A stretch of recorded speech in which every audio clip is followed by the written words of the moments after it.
جنہوں نے court marriage کی ہے ان کے لیے کیا حکم ہے؟ اللہم صلی علی محمد وعلی آل محمد۔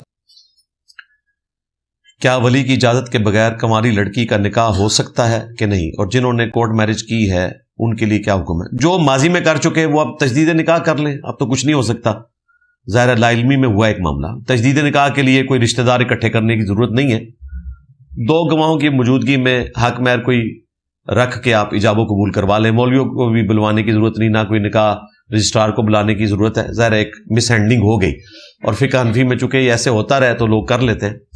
کورٹ میرج بھی صرف وہ غلط ہے جس میں باپ کی مرضی کے بغیر کوئی لڑکی نکاح کر لے، اور وہ لڑکی ہو کنواری، کیونکہ سنن ابن ماجہ میں حدیث ہے کہ کنواری لڑکی جو ہے وہ بغیر ولی کے نکاح نہیں کر سکتی، نبی علیہ السلام نے اس کو منع فرمایا۔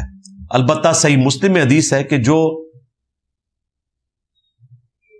عورت ایسی ہے جس نے مرد کے ساتھ ایک خاندانی زندگی گزار رکھی ہے، خواہ وہ مطلقہ ہو یا بیوہ ہو، وہ اپنے ولی سے زیادہ حق رکھتی ہے کہ وہ اپنا نکاح کر سکتی ہے۔